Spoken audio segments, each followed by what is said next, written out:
But you're 17, you went to Juilliard. Yeah, I guess you loved music, apparently. a little. A little. What was your main instrument? Violin.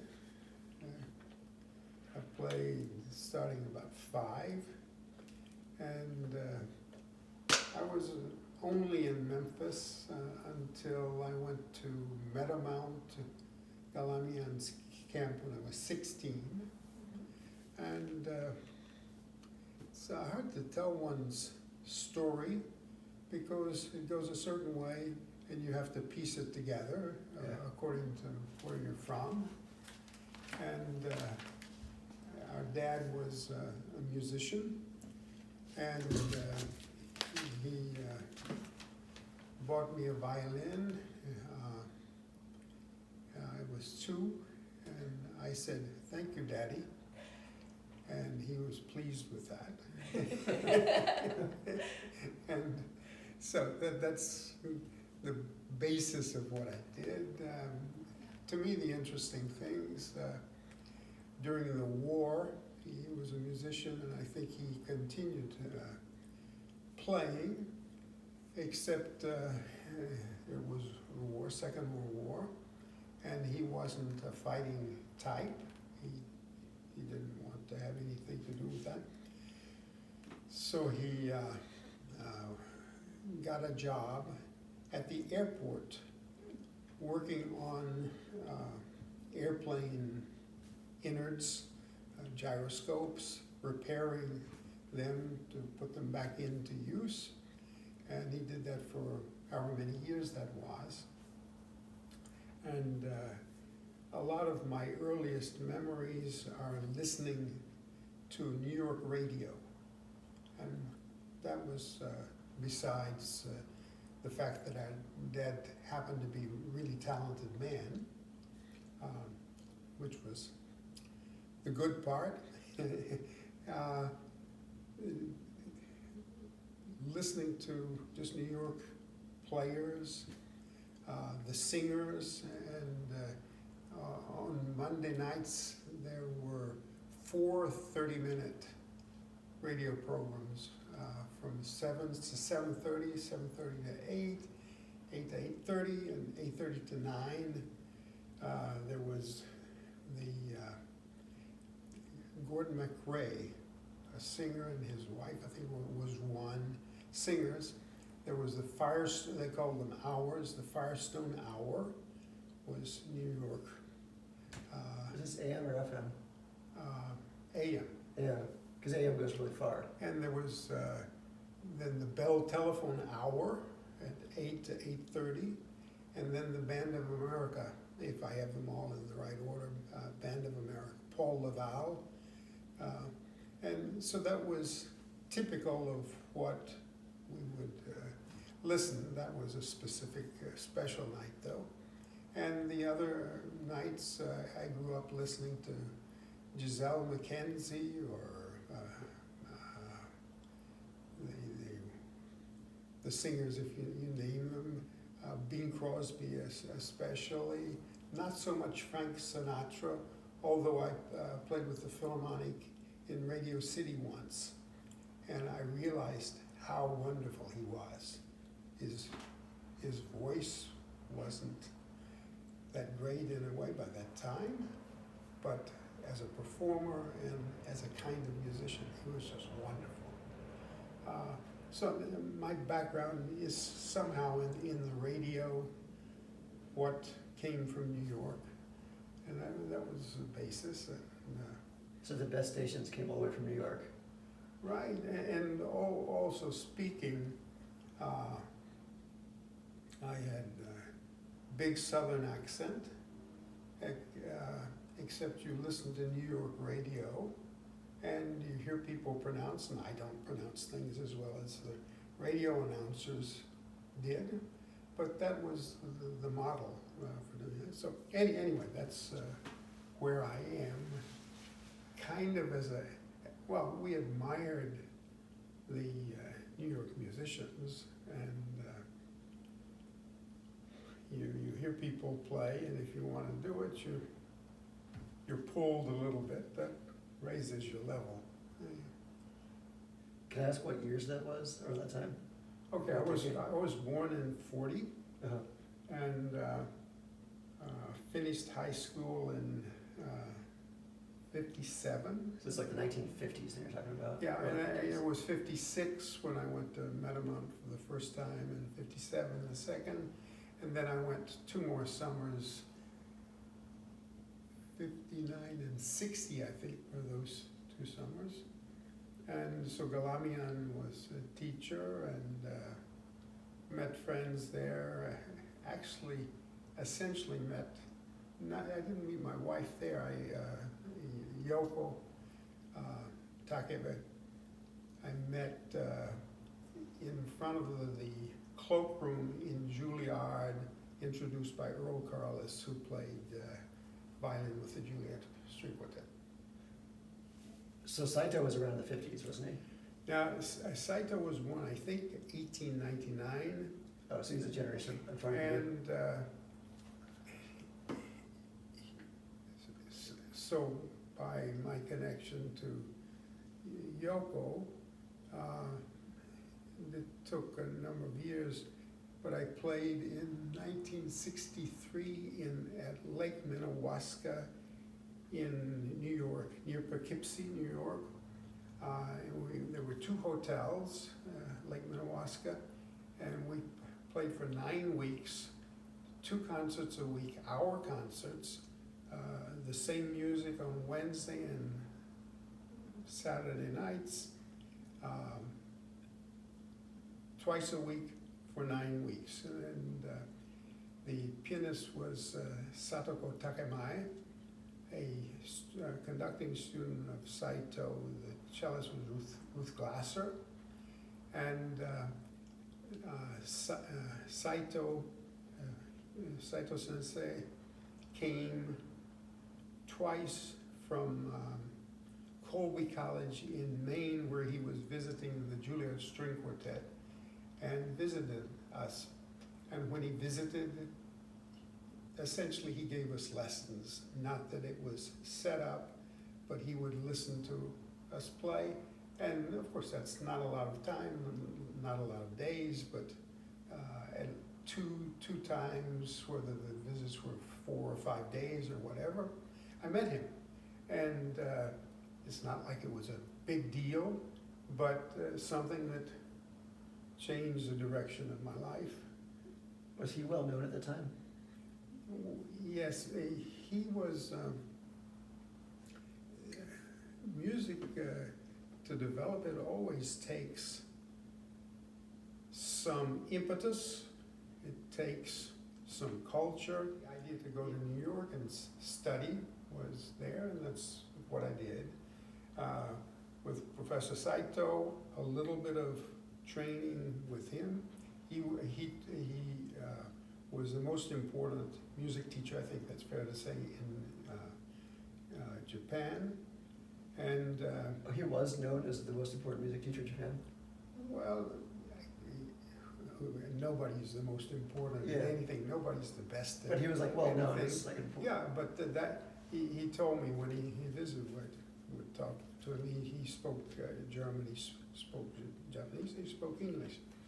So that was easy to talk to him, and it's sometimes, I think he more or less trusted me, just who it was, so nothing fancy, but went along, and at some point he told me his ambition was to make Japanese the best musicians in the world. So, it was clear to him, and he wasn't the kind of guy to go out and brag, but if he told you what he was about, he did say that, just straightforward. Was he teaching anything about conducting, or was it strings? Well, he gave me a conducting lesson. Oh, wow. Well, and I didn't understand Uh-huh. what he said, although it's the simplest thing in the world. He said, you have even motion, and then there are various degrees of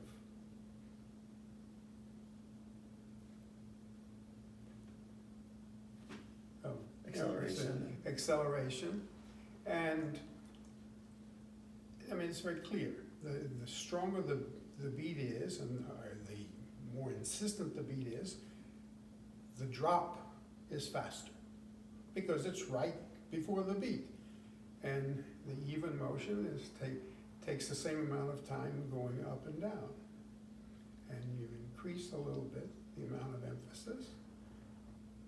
And if you know how to do that, and if you know where the secondary point is and how that works, you can, the bouncing ball always works in terms of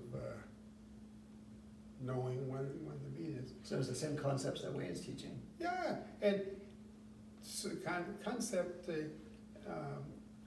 Saito Sensei obviously was a very smart man. And he was from a good family, went with Prince Konoe, who was a kind of royalty in, who knows, 1920, 25 or something. I don't know if I think he probably was past his teens.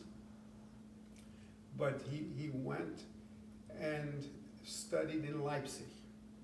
And among the things that Saito Sensei did was to study cello. And he studied with Emanuel Feuermann, one of the greatest cellists ever.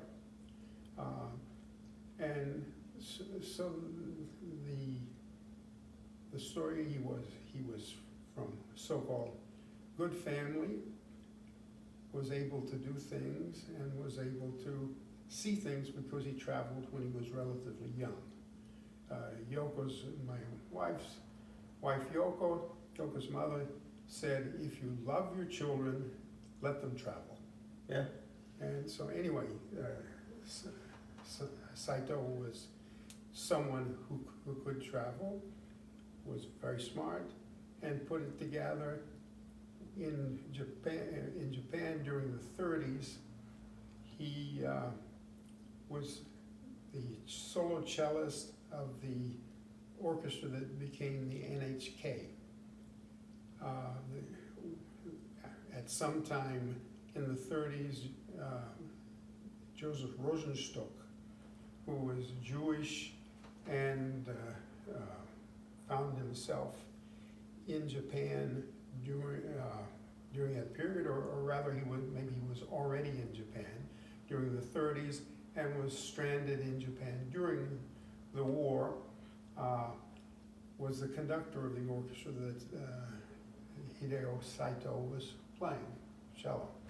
And he took lessons from Rosenstock. And I don't have a lot of connection to any of this, except in 1968, 69, I coached, I subbed a lot in the Metropolitan Opera. And one of the pieces I played a lot when I was subbing was Meistersinger. And while I was playing there, I didn't know this, well, I had seen Rosenstock's name, but he was Saito's conducting teacher. Anyway, I went one night, not thinking about anything, and I sit in my usual seat where when I subbed, I was at the very back of the first violin section. I had enough of it wasn't that I was that great of a violinist, but I had enough of a reputation so that I would sub with the Met and sit in the back of the first violin section. Anyway, this night, Rosenstock came and conducted Meistersinger. So I said, oh my goodness, that's Saito Sensei's teacher. So the connection is that way. At least I have a little purchase on. Yeah. And he was really good. Wayne showed the other night a tape from Japan of Rosenstock conducting. What I didn't realize, I thought Rosenstock was born in the Dark Ages or something, but he was born about the same time as Saito Sensei. So he wasn't an old man. When I played with him, maybe he could have been 70, I don't know. But he was a wonderful conductor, clear, not fancy, but just everything in place. And the tape we saw the other day, that was exciting. I mean, he's not whipping them into shape, but they're really playing. Yeah. That's beautiful. Do you find that, I don't know if it's true or not, but I feel like most people in the United States conducting don't talk about acceleration much. Do you agree or disagree? Well, Because I don't hear it's a often. funny relationship. Being a conductor is one thing. I always was a little bit interested in conducting. Our dad did what there was to do in Memphis. He played at the hotel, he played on the radio, he even played on television, 15 minutes on Monday through Friday at 6 o'clock for 3 years or something. So he did what there was to do. And the train of thought of just to connect it, the whole point though is that you do what you do. I never thought complicated thoughts about what conducting is. When I was in the orchestra, I'm there playing the part, and there's somebody leading there, and you try to fit in, try to play your part well, maybe practice a little bit, although I never practiced the parts much. I would show up to the Met and play an opera that I'd never seen, and do my best. And I was lucky, except for one time. I subbed once at the City Opera, and they told me before I played, be careful here, don't play. This is a difficult place. I said, don't play here, this is a difficult place. And be careful here. And I smashed in all three. All three performance. Yeah, three out of three, right? And at the Met, I had a better record than that, except once when Carl Böhm was conducting. I don't remember the recording, the piece. Anyway, the Genevik, wonderful concertmaster, had a big solo. And that particular night, I'm sitting reading the opera for the first time. And I always, when I went, I would practice before the first act. I'd practice a half hour.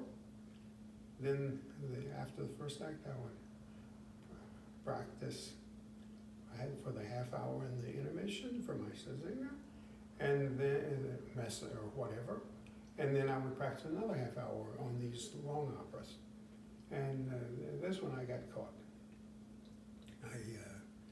Sitting there, I didn't have a stand partner. And in this opera, there are 6 divises. Don't. And everybody's supposed to have a stand partner, right? Mm-hmm. So I'm responsible, I'm not sure, I think there were 6 lines. I don't know if they were doubled or not, but he took the whole page just for one line of music. And I turn the page and I see all these notes. 1, I don't know which line to play. 2, I look up and Carl Böhm is conducting, and he's not moving his hand. I don't know where the first beat is. And he conducted, everybody knows the music, and the way he conducted, he was sparse, and he would go something a little bit, and everybody knows what it means in the context of the music. But I didn't know which beat it was, and there was nobody to ask. So I just, okay, the next part is that the previous concertmaster of the orchestra, who was the personnel manager, was was sitting with me during this. He came into the came into the pit to sit with me. And so I'm there, don't know where I am. So that was really embarrassing. Oh my goodness, you know, don't know enough to play one note. Okay, anyway, that's that story. But that's what I did. The highest level I achieved was I was Stokowski's concertmaster for a couple of years. Oh. And so that's that. Anyway, to tie the things together, and the point of what we're talking is the conducting. I always watched, and I know something about conducting. I know something about music, whatever amount that is. But conducting, you've got to be the master, not the mistress. Everybody who conducts has to be the master of what it is. You've got to be confident enough of what you do. You have to have people who buy into who you are, and everybody has to give, everybody has to work hard to make a good result. And that's what it is with the orchestra world. Everybody gives a lot. And try to make it exciting, try to make it nice, and try to have fun for whoever's in the audience. That's what we're doing, and I think that's a wonderful profession. It's if your heart does good, people are happy. There's a real place for culture. So that's what we're all working on, and this course, I love it that Wayne has been doing this and keeping it going. And I just was in Japan. Naoto Otomo and Alan, our son, have had a chamber music course since near 2000, and hasn't been held for 4 or 5 years, whatever the number is. And this was the first real session that we've had doing that since 2019, I think it is. So we were there doing this chamber music course. I left a couple of days early to come here. Alan Naoto conducted at a concert. Yoko went, our daughter Jenny went, her husband Harvey loves it, teaches in it. Alan's wife Kaisa plays cello there, and several friends, Vicente Alberola, clarinetist from Spain, Mark Desmond, a violist from France. Have to think of everybody. One I'm leaving out. Nicola Artman couldn't come this summer. Anyway, this has been important to us, and something that we don't know if it's going to continue, because money is difficult to come by, and a little bit same case here. Yeah, but so my question is, you've seen all these conductors, Yeah. and do you notice a big difference between the Saito people and just kind of everybody else? Or maybe not, or Yeah. maybe it depends on the person? Well, there have been conductors that I didn't realize were Saito Oh, disciples. So I don't think it's a case that you can necessarily identify.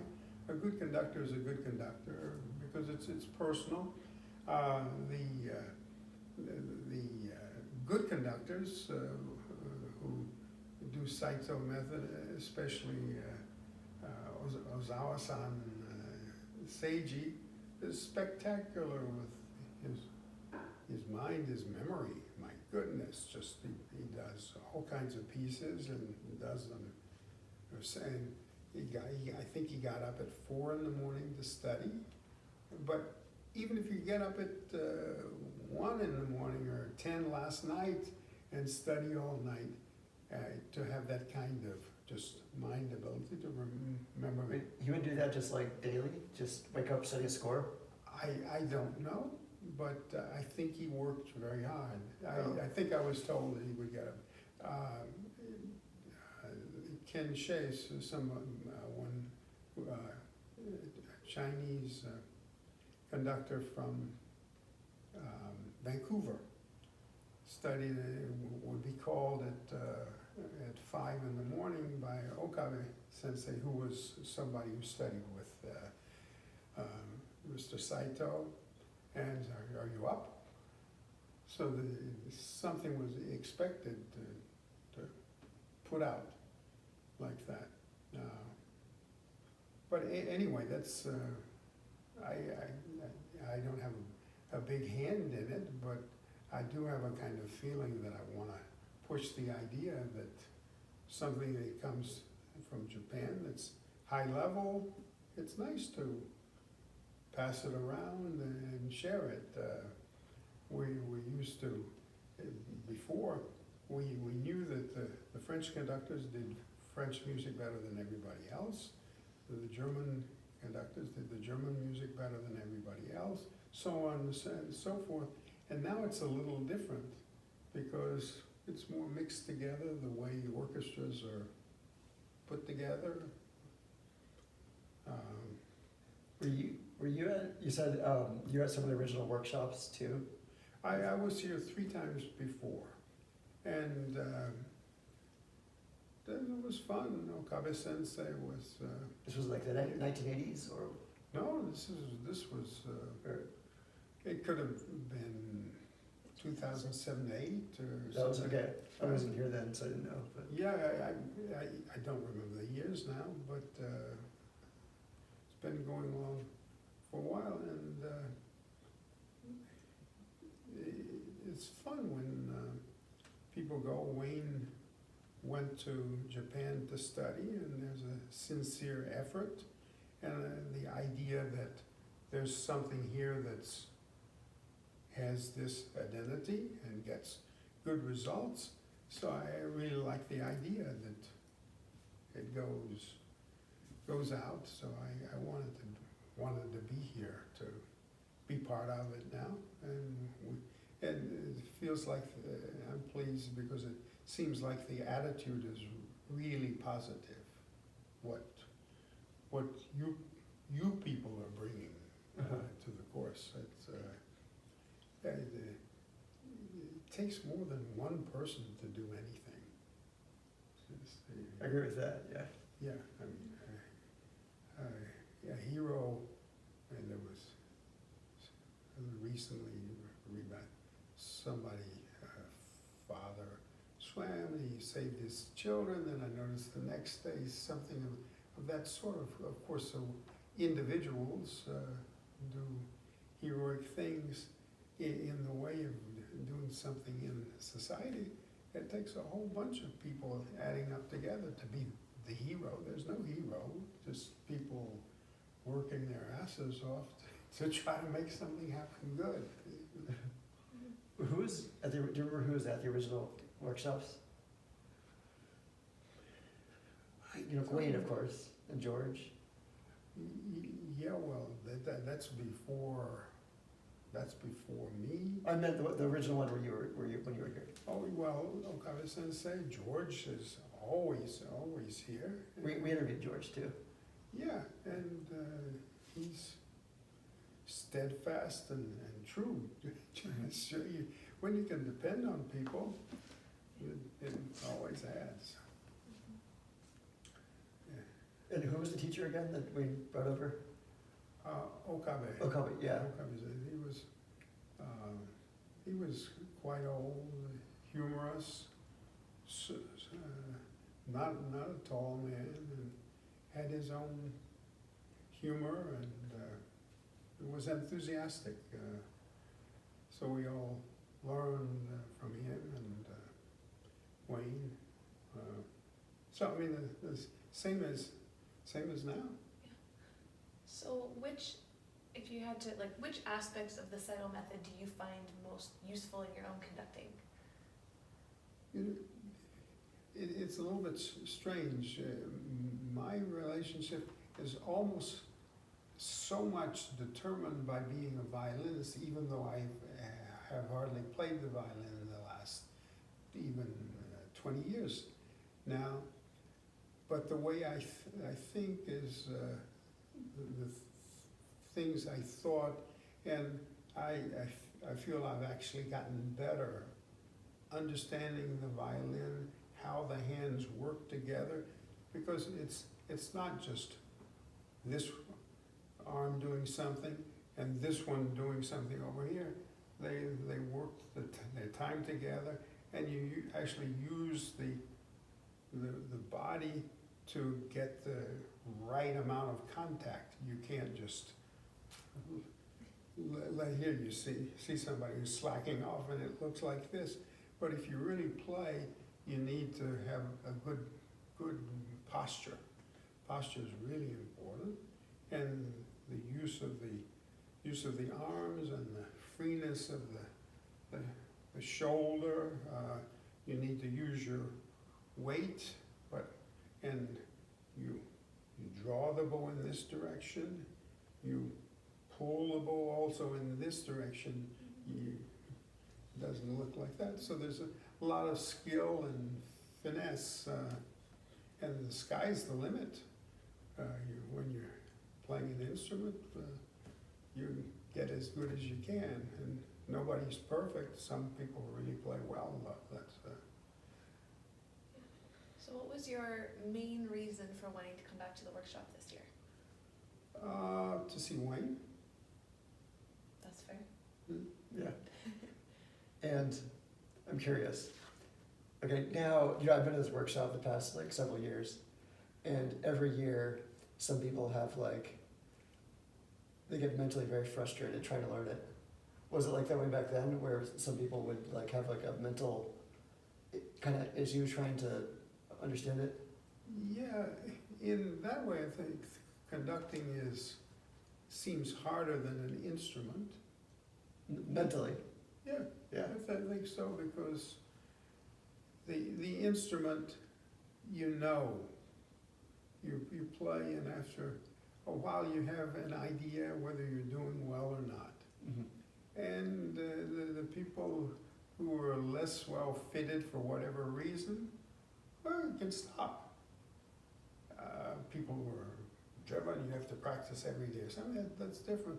But there's a kind of natural progression, and the more you play, you become skillful, you learn to play fast, and you spend a lot of time there.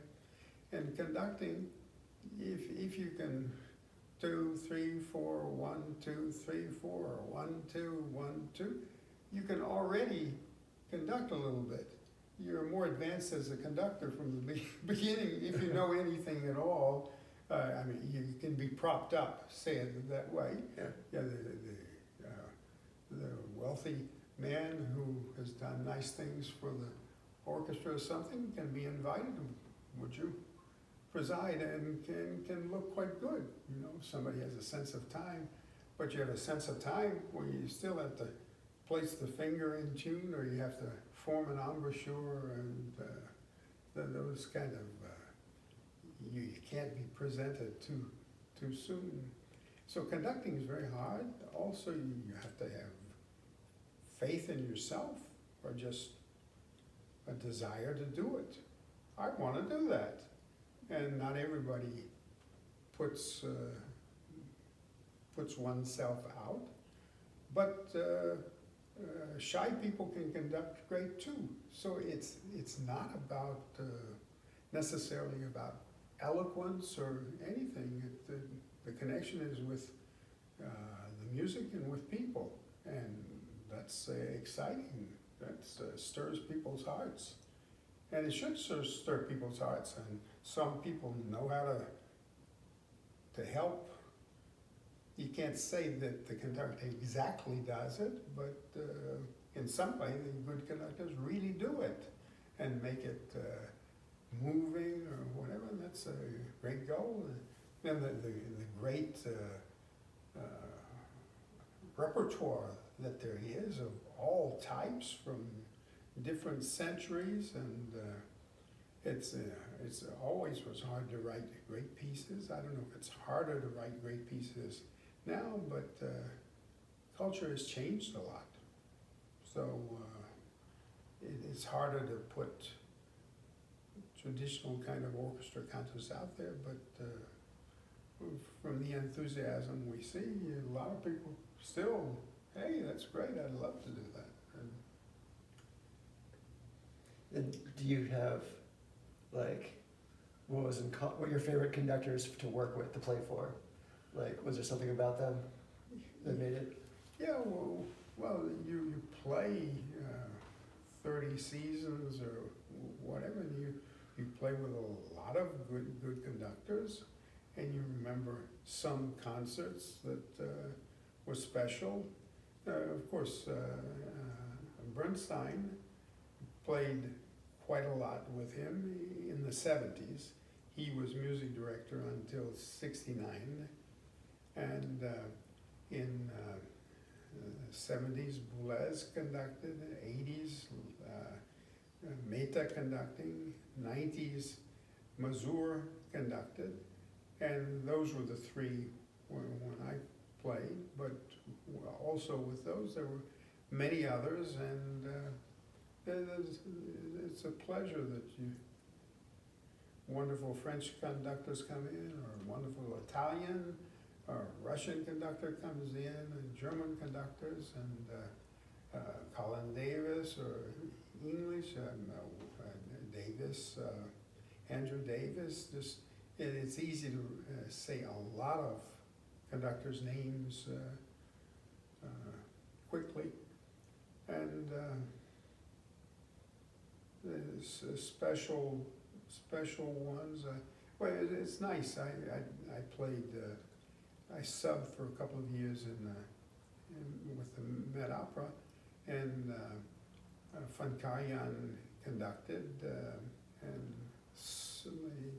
for whatever reason he didn't finish The Ring, but I played Rheingold and Walküre with him, and he was wonderful conductor. So that was fun. And Carl Böhm was demanding. He conducted Brahms' Second with the Philharmonic. I played the Strauss operas with him at the Met, and with the New York Philharmonic he conducted Brahms' Second, and he didn't seem friendly, and he was stern and strict, and seemed, if anything, mean or defiant or whatever. But he conducted, and I noticed orchestras playing really well in tune. Just some kind of control. I mean, you know the man knows music. It's just not going to happen. It's not going to organize itself like that unless the person conducting knows the craft. So then there were people like that, and he would visit Walter Tausig, who lived on our street, same street. And I never spoke to Walter Tausig. He was a rehearsal conductor, whatever he did. He didn't conduct performances. But Carl Böhm, I saw him walking in front of our apartment. You don't expect to see that, the person who conducts at the Met be walking in front of your building. But anyway, so just that way, the Met was fun because singers and the most pleasurable things. This has nothing to do with anything, but was a wonderful concertmaster, one I mentioned. When he retired somewhere around 1975, was asked what did he enjoy most at the Met, and he said he had no question. The most fun, or whatever word he used, was Birgit Nielsen singing, and she sang during the period I was subbing, and it was incredible. Her voice was so big, and singers cannot force. You can't force your voice. You have to. If you force it, it doesn't sound good. But her voice was so big, you could see the sound go just like a rocket to the farthest reaches of the room, of the hall, and it just that he would pick that one out.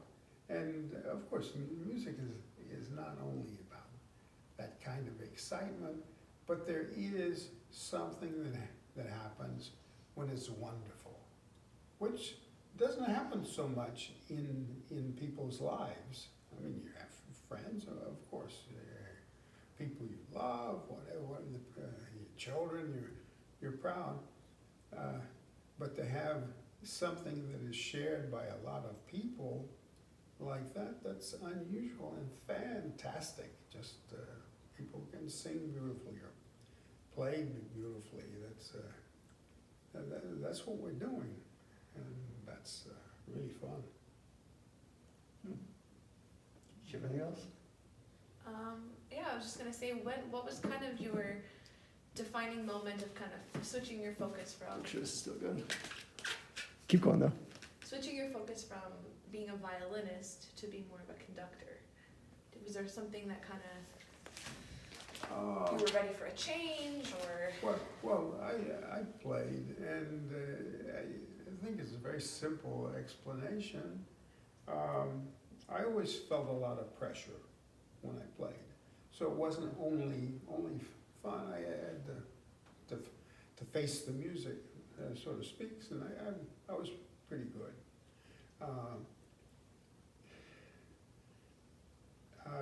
In just talking, I was concertmaster for Stokowski, and then I played in the Philharmonic 31 years. And I always felt that no matter what in a concert, that I could help make the concert a little better. Just, that's my kind of my job. And I was embarrassed one time. I played the Beethoven Fifth Symphony, and I just played it in my sleep. And I realized I wasn't putting out, whatever. I wasn't disgruntled or something, but I just realized I didn't put out anything, and I was really embarrassed. Okay, and that's I'm sure we could find a lot of other flows that way, but my feeling was that I'm there, I try to do a good job, and I try to help at least a little bit something in the concert. Concentrate, play well, don't be stupid, whatever. And when I got to the point where I felt it was an effort to get up to the occasion, and I thought it's time for somebody who plays better to take it. So no big drama. I mean, just it was kind of obvious to me. Okay, I'll do something, and it took a while. I did concerts in my hometown, whatever. Played the piano. I never got very good, but I love to go through things on the piano, and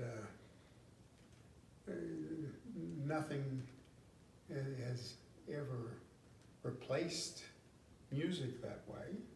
Just, I'm content. Cool. Anything else? Just the other one that I had on my mind was just, do you have any like conducting accomplishments that you feel really proud of?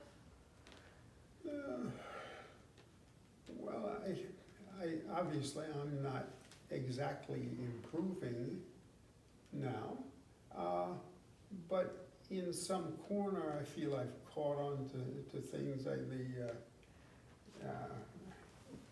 think this is correct. In the last 2 years, I've done a total of 4 concerts. This was last November, I think, and December of the previous year. The previous year, give it the right number, 22 in December, I think. Program included Beethoven 3, and the next year, which was November of 23, the program included Beethoven 9. And that, 2 performances of that. So you conducted Beethoven 9. Right. And That's pretty crazy. yeah, so that's the last piece That's a good way to end it, actually. I've done. If you're gonna retire on a piece, that's a good one. I'd love that to be it. Okay, and it was pretty good. You know, you can't judge yourself. You just do what you do. And if I did it again, I imagine it could be better. I mean, I don't know German well enough to ace it that way. Who was the orchestra? Choir master, Orquesta de la Ciudad de México. Okay. So that's fun, and just you have to be committed. So I spent a lot of time. I would be, if I did something like that for the first time, probably be the same any piece, but it was something I prepared, and I made one stupid mistake on one of the performances, but that's life. Yeah. Who hasn't? Like really? It's an hour long, I think. Yeah. Anyway, that was fun. Wow. Well, that's quite an accomplishment, actually. Yeah. I think so. Yeah, I got to sing it this past year, Uh-huh. so it was first time. Yeah, and Beethoven at that age, or whatever exactly that was, he's in his 50s, is such a sweetie. Is so tender. The music is complicated, except the slow movement is, in a way, so gentle. And he was an ambitious guy. Energy, as any of those people, whether it's Ravel or Debussy or Stravinsky or Brahms or Schumann, you go to Bach, Beethoven, Mozart, those, and then there's so many more popular composers also. Just it's a privilege if things are set up right, and of course you want to have orchestras with really good players and people who devote themselves. It's not only about trying to change all the time. It's to be playing music that's written before you were born. You have to think it through, but sing with the heart. You want to keep creating things, and life should be interesting for people. People should be taken care of. It's just the things that are debated in the politics nowadays. It's people need to be taken care of, and people need to be trained, need to be given an education. In the global warming business, I mean, what do? You gotta do something. You can't just let things slide. Smoke in the air, it's not good for the baby's health. There's a lot of smoke this week. Yeah. Forest fires. Yeah. We have a lot of those here. Last year was worse. Yeah, but the people need a good attitude. Takes a crowd to achieve something, and music is about that also. Mhm. That's a good Yeah. quote. Well, thank you. This Thank you. was a lot of fun. Yes, thank you. Thank you. I learned a lot, actually. This A was lot of history there. yeah, very educational. Very interesting as well. Yeah, thank you so much. Now we're all like, Excuse me. and now we all have to wake up for picture day tomorrow. So, edit it in any way you please. Yeah, no, that was a lot of fun. It was very educational. Yes. Thank you. Thank you. Do you want to turn it off? Yeah. Oh.